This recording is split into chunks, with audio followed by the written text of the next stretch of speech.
Hello বন্ধুরা, math help point two চ্যানেলে আবার তোমাদের স্বাগত জানাই। তো আজকে আমরা দশম শ্রেণীর চতুর্থ অধ্যায় আয়তঘনক সম্পর্কে আলোচনা করব। তো আয়তঘনক কি? আয়তঘনক হলো এক ধরনের ঘনবস্তু। আচ্ছা, ঘনবস্তু কি? ঘনবস্তু হলো যেসব বস্তু কিছুটা স্থান দখল করে থাকে, যাদের দৈর্ঘ্য, প্রস্থ, উচ্চতা বর্তমান, সেই সব বস্তুগুলোকে কিন্তু আমরা ঘনবস্তু বলবো। আর আয়তঘনক হলো একটা ঘনবস্তু। যে তোমার হাতে যে গণিত বইটা রয়েছে, তোমাদের গণিত বইটাও কিন্তু একটা ঘনবস্তু। যে আমার হাতে যে একটা মার্কার রয়েছে, এই মার্কারটাও কিন্তু একটা ঘনবস্তু। যে আমার হাতে একটা বক্স রয়েছে, এই বক্সটাও কিন্তু একটা ঘনবস্তু। লুডুর ছক্কা, এটাও একটা ঘনবস্তু। তোমার জলের বোতলটাও কিন্তু একটা ঘনবস্তু। তো এই প্রত্যেকটা ঘনবস্তু বিভিন্ন ধরনের হয়। তো আয়তঘনক সেই এক ধরনের ঘনবস্তু।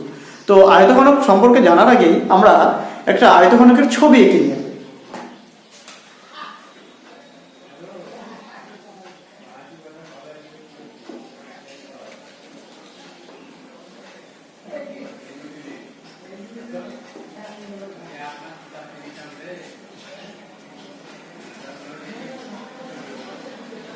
দেখো, আমি যে ছবিটা এঁকেছি এটা কিন্তু একটা আয়তঘনকের ছবি।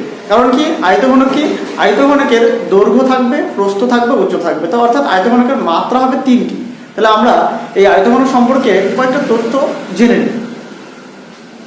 প্রথমে আমরা জেনে নেব মাত্রা। তারপরে আমাদের জানতে হবে তল সংখ্যা। তারপরে আমাদের জানতে হবে তলের ধরন। তারপরে আমাদের জানতে হবে তলের আকার। তারপরে ধার, ধারের সংখ্যা। তারপরে শীর্ষবিন্দু। তারপরে কর্ণের সংখ্যা। তারপরে আমরা জানবো অপর নাম। অপর নাম। তো দেখো, আয়তঘনকের মাত্রা আমি বলেছি যে কোনো ঘনবস্তুর মাত্রা তিনটি। দেখো, আমার হাতে যেটা রয়েছে এটা কিন্তু একটা আয়তঘনক। আয়তঘনক এর দেখো, এর মাত্রা কটা দেখো। এটা হচ্ছে দৈর্ঘ্য, এটা হচ্ছে প্রস্থ, আর যে এইটা হলো কি উচ্চতা। তাহলে আয়তঘনকের মাত্রা আমরা কত পেলাম? আয়তঘনকের মাত্রা হবে 3। আয়তঘনকের মাত্রা 3। আচ্ছা, তারপর দেখো নেক্সট রয়েছে তল সংখ্যা। দেখো তো আয়তঘনকের তল কতটা? একটা, দুটো, ঠিক সামনে একটা, বিপরীতে একটা, তাহলে 4টে, এই পাশে একটা, এই পাশে একটা, 6টা। তাহলে আয়তঘনকের তল সংখ্যা হলো 6টা। দেখো আয়তঘনকের তল কতটি? 6টি। এবারে আমরা দেখবো যে তলের ধরন। তলটা কি? সমতল না বক্রতল? দেখো প্রত্যেকটা তলে কিন্তু সমতল। যে ছবি দেখেছি দেখো, এই তলটাও সমতল, এই তলটাও সমতল, ঠিক এই তলটাও সমতল। তলগুলো কিন্তু আয়তঘনকের সমতল। তাহলে আমরা তলের ধরন কি পেলাম? সমতল। সমতল। দেখো, তারপর আসছে তলের আকার। দেখো আয়তঘনকের প্রত্যেকটা তল কিন্তু আয়তকার। দেখো এই পাশটা দেখো, এই যে এই তলটা, এটাও একটা আয়তকার। দেখো এটা দৈর্ঘ্য, এটা প্রস্থ, ঠিক এটাও এই তলটাও কিন্তু আয়তকার। দেখো এটা দৈর্ঘ্য, এটা প্রস্থ। তো ঠিক প্রত্যেকটা তল, যে 6খানা তল রয়েছে, তলগুলো প্রত্যেকটাই আয়তকার তল। তাহলে আয়তঘনকের তলগুলো কেমন? আয়তকার। আয়তকার। তারপর হচ্ছে ধারের সংখ্যা। আয়তঘনকের কতগুলো ধার রয়েছে? দেখো একটা, দুটো, তিনটে, চারটে, এই অপোজিটে চারটে, 8টা। দেখো 9, 10, ঠিক এখানে একটা, এখানে একটা। টোটালে ধার সংখ্যা হচ্ছে কত আমাদের? 12টি। তাহলে আয়তঘনকের ধারের সংখ্যা কত? 12টি। ধারকে অনেক সময় প্রান্তিকও বলে, ঠিক আছে? তো আয়তঘনকের ধারের সংখ্যা 12টি। তারপরে আসছে দেখো শীর্ষবিন্দু। আয়তঘনকের শীর্ষবিন্দু কোনগুলো? দেখো আমার হাতে যেটা রয়েছে একটা প্রকৃষ্ট আয়তঘনক। 1, 2, 3, 4, 5, 6, 7, 8। অর্থাৎ আয়তঘনকের শীর্ষবিন্দু রয়েছে 8টি। শীর্ষবিন্দু কত? 8। তারপর হচ্ছে কর্ণের সংখ্যা। আয়তঘনকের কর্ণ কতটা? কর্ণ 4টি সেট। দেখো এক থেকে এখান থেকে এটা একটা কর্ণ টানতে পারি, ঠিক এর অপোজিট থেকে নিচে একটা, ঠিক এখান থেকে এখানে একটা, ঠিক এখান থেকে এখানে একটা। টোটালে আয়তঘনকের কর্ণ হবে কত? 4টি কর্ণ। তাহলে আয়তঘনকের কর্ণের সংখ্যা কত? 4টি কর্ণ। আর অপর নাম কি?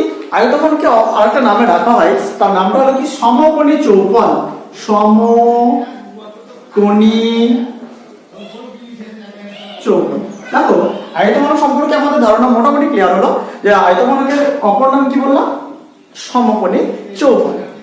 এবারে আমরা আয়তঘনকের সংজ্ঞায় আসি। দেখো আয়তঘনক আমরা কাকে বলবো, যে ঘনবস্তুর প্রতিটি তল আয়তকার এবং বিপরীত তলগুলির দৈর্ঘ্য প্রস্থ সমান এবং সন্নিহিত তলগুলি পরস্পরের সঙ্গে লম্ব অবস্থায় থাকে, সেই ধরনের ঘনবস্তুকে আমরা আয়তঘনক বলবো। দেখো হাতে যেটা রয়েছে এটা একটা প্রকৃষ্ট আয়তঘনক। তো দেখো এর এই তলটার এই তলটা বিপরীত তলের দৈর্ঘ্য প্রস্থ, দেখো এর যে দৈর্ঘ্য প্রস্থ ঠিক বিপরীত তলের দৈর্ঘ্য প্রস্থ কিন্তু সমান। ঠিক একই রকম করে এই দিকের যে দৈর্ঘ্য প্রস্থ ঠিক এই দৈর্ঘ্য প্রস্থ, তো বিপরীত তলের দৈর্ঘ্য প্রস্থ সমান। আর সন্নিহিত তল, এই তলের সঙ্গে দেখো এই তলটা সন্নিহিত, এই তলের সঙ্গে কি অবস্থায় রয়েছে, লম্ব অবস্থায় রয়েছে। তাহলে আয়তঘনক আমরা কাকে বলবো, যে ঘনবস্তুর প্রতিটি তল আয়তকার, দেখো প্রত্যেকটা তল আয়তকার, বিপরীত তলগুলির দৈর্ঘ্য প্রস্থ সমান, এই তলের সঙ্গে এই তলের যে দৈর্ঘ্য প্রস্থ এটা সমান, আর সন্নিহিত তলগুলি পরস্পর লম্ব অবস্থায় থাকবে, সেই ধরনের ঘনবস্তুকে আমরা বলবো আয়তঘনক। এবারে আমরা ঘনকে আসি। আচ্ছা ঘনক আর আয়তঘনকের মূল পার্থক্য কি? ঘনক আর আয়তঘনকের মূল পার্থক্য হলো আয়তঘনকের তলগুলি আয়তকার আর ঘনকের তলগুলি হলো বর্গাকার। অর্থাৎ আয়তঘনকের তলগুলির যে বিপরীত তলগুলির দৈর্ঘ্য প্রস্থ সমান ছিল, প্রত্যেকটা তলেরই দৈর্ঘ্য প্রস্থ সমান। আমরা একটা ছবি এঁকে নিই আগে।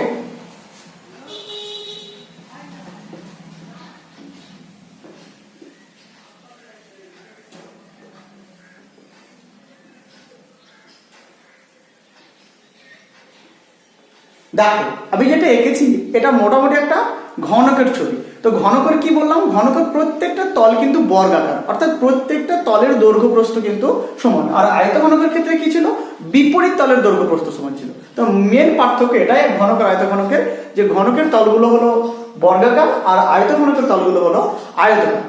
আর ঘনকের কর্ণের সংখ্যা 4টি, আয়তঘনকের কর্ণের সংখ্যা 4টি, ঘনকের তল সংখ্যা 6টি, আয়তঘনকের ঘন সংখ্যা তল সংখ্যা 6টি, আমাদের এই ধার সংখ্যা 12টি, আয়তঘনকের ধার সংখ্যা 12টি। সবগুলোই একই, কিন্তু শুধুমাত্র তলের আকারটা আলাদা। তলের আকারটা আয়তঘনকের ক্ষেত্রে আয়তকার আর ঘনকের ক্ষেত্রে তলের আকারটা বর্গাকার। এবারে আমরা আয়তঘনকের সূত্রে আসি। দেখো আমাদের 1 নম্বর সূত্র কি, সমগ্র তলের ক্ষেত্রফল। আমাদের 1 নম্বর সূত্র সমগ্র তলের ক্ষেত্রফল। দেখো সমগ্র তল বলতে গেলে আয়তঘনকের কটা তল, দেখো আমার হাতে রয়েছে আয়তঘনক, আয়তঘনকের 6টা তল। তাহলে দেখো আমরা 6টা তলের ক্ষেত্রফল কিভাবে বার করছি। দেখো দেখো এই একটা তল, তো এই তলের কি এটা হচ্ছে দৈর্ঘ্য আর এটা হচ্ছে কি প্রস্থ। তাহলে দেখো কি ফর্মুলা, ক্ষেত্রফলের ফর্মুলা কি, আয়তক্ষেত্রের ক্ষেত্রে দৈর্ঘ্য গুণ প্রস্থ।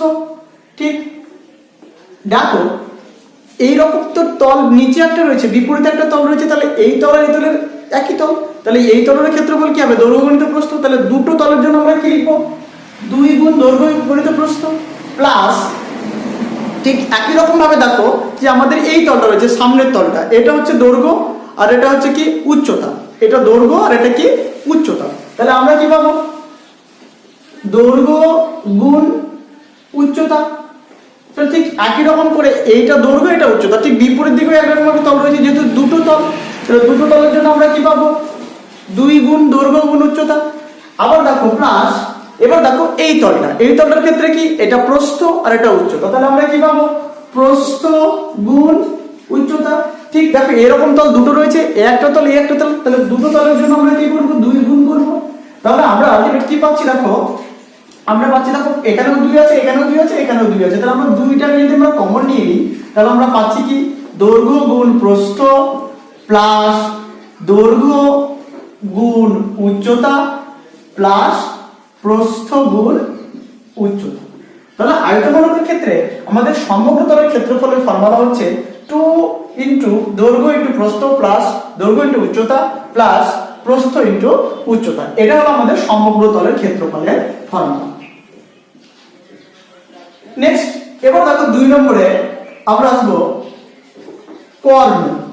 আয়তঘনকের কর্ণ, দেখো আয়তক্ষেত্রের কর্ণ শিখেছিলাম আমরা √r দৈর্ঘ্য স্কয়ার প্লাস প্রস্থ স্কয়ার। এখানে দেখো দৈর্ঘ্য প্রস্থ আর একটা মাত্রা আমাদের যুক্ত হয়েছে উচ্চতাটা। তাহলে আমাদের কর্ণের সংখ্যার ফর্মুলা কি হবে, √r দৈর্ঘ্য স্কয়ার প্লাস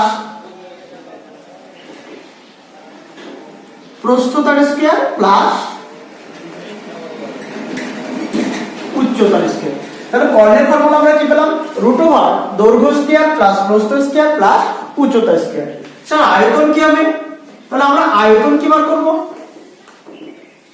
তাহলে আয়তনের ফর্মুলা হবে আমাদের দৈর্ঘ্য গুণ প্রস্থ গুণ উচ্চতা। তবে এককগুলো আমরা লিখে নিই। আয়তনের ক্ষেত্রে আমাদের হয় ঘন একক, কর্ণ শুধু একক, আর ক্ষেত্রফলের ক্ষেত্রে আমাদের হবে কি বর্গ একক। তো ক্ষেত্রফল বর্গ আর তোমার কর্ণ একক, আর আয়তনের ক্ষেত্রে হয়ে যাবে কি আমাদের ঘন একক। তাহলে এই তিনটে আমাদের কিন্তু মেন সূত্র এখান থেকে। আয়তঘনকের তিনটে সূত্র, সমতলের ক্ষেত্রফল, কর্ণের ফর্মুলা আর আমাদের আয়তনের ফর্মুলা, এই তিনটি ফর্মুলা কিন্তু আমাদের জানতে হবে। এবারে আমরা ঘনকের সূত্রগুলোতে আসছি। দেখো ঘনকের সূত্র, ঘনকের সমগ্র তলের ক্ষেত্রফল। ঘনকের ক্ষেত্রে আমরা শিখেছি 6খানা তল রয়েছে আর প্রত্যেকটা তলের দৈর্ঘ্য প্রস্থ সমান, অর্থাৎ ঘনকের প্রত্যেকটা ধারের দৈর্ঘ্য সমান। তাহলে প্রত্যেকটা ধারকে আমরা এ বললাম বা বাহু বলতে পারি আমরা। প্রত্যেকটা বাহুর দৈর্ঘ্য কি তাহলে এ। তাহলে আমরা দেখো ঘনকের কটা তল? ঘনকের 6টা তল। তাহলে সমগ্র তলের ক্ষেত্রফলের ফর্মুলা আমাদের কি হবে? প্রত্যেকটা তল যেহেতু বর্গাকার, তাহলে বর্গক্ষেত্রের ফর্মুলা কি ছিল আমাদের? বর্গক্ষেত্রের ক্ষেত্রফলের ফর্মুলা ছিল কি ছিল? বাহু স্কয়ার। আর যেহেতু আমাদের 6খানা এরকম তল রয়েছে, তাহলে আমাদের কি হবে 6 গুণ বাহু তার স্কয়ার বর্গ একক। দেখো প্রত্যেকটা বাহুর দৈর্ঘ্য যদি এ হয়, তাহলে বর্গক্ষেত্রের ক্ষেত্রে আমরা কি শিখেছিলাম? বাহুর ক্ষেত্রে কি ছিল a স্কয়ার। তাহলে a স্কয়ার যেহেতু এরকম 6খানা আমাদের তল রয়েছে, তাহলে আমাদের কি হবে 6a স্কয়ার। তাহলে আমাদের সমগ্র তলের ফর্মুলা কি হবে 6 ইনটু বাহু তার স্কয়ার। এবার দেখো কর্ণ, কর্ণের জন্য আমরা কি লিখবো? কর্ণের ক্ষেত্রে আমরা কি করব? দেখো কর্ণ কি, কর্ণের আয়তঘনকের ক্ষেত্রে কর্ণের ফর্মুলা কি শিখেছো? দৈর্ঘ্য স্কয়ার প্লাস প্রস্থ স্কয়ার প্লাস উচ্চতা স্কয়ার। আর ঘনকের যেহেতু দৈর্ঘ্য প্রস্থ উচ্চতা একই, আমরা কি ধরে নিয়েছি a ধরেছি। তাহলে আমরা কি লিখবো a স্কয়ার, প্রস্থটাও আমাদের a, তাহলে a স্কয়ার প্লাস উচ্চতাও a আমাদের, তাহলে a স্কয়ার। তাহলে আমরা কি পাচ্ছি √3a স্কয়ার। a 3 যোগ করে পেলাম আমরা কি 3 স্কয়ার। তাহলে দেখো √3 আর দুটো a থেকে একটা বাইরে হলো, তাহলে আমরা কর্ণের ফর্মুলা কি পাচ্ছি √3। এটা কি ছিল আমাদের বাহু, তাহলে √3 ইনটু বাহু একক। এটা হলো আমাদের কর্ণ। এবার আয়তন কি আমাদের? আয়তনের জন্য কি শিখলাম? দৈর্ঘ্য গুণ প্রস্থ গুণ উচ্চতা। দেখো দৈর্ঘ্য প্রস্থ সবগুলোই আমাদের a, তাহলে আমরা কি পাচ্ছি a কিউব। তাহলে a আমাদের কি বাহু, তাহলে আমরা কি পাচ্ছি আয়তনের ক্ষেত্রে কি পাচ্ছি আমরা বাহু তার কিউব ঘন একক, ঘন একক। তাহলে আমাদের সূত্র হয়ে গেল। ঘনকের সূত্র আমরা শিখে নিলাম, এর আগে আমরা আয়তঘনকের সূত্র শিখলাম। তো আজকের ভিডিওটা এই পর্যন্তই। তোমাদের ভিডিওটা যদি এইটুকু উপকার লাগে তো অবশ্যই চ্যানেলটা সাবস্ক্রাইব করবে আর পাশে থাকা বেল আইকনটা প্রেস করে অল নোটিফিকেশন অন করবে। আর তোমাদের কোন চ্যাপ্টারের সূত্র বলতে হবে বা কোন চ্যাপ্টারের সূত্র লাগবে বলবে, আমাকে জানাবে কমেন্টে, আমি অবশ্যই একটা ভিডিও বানিয়ে দেবো। Thank you.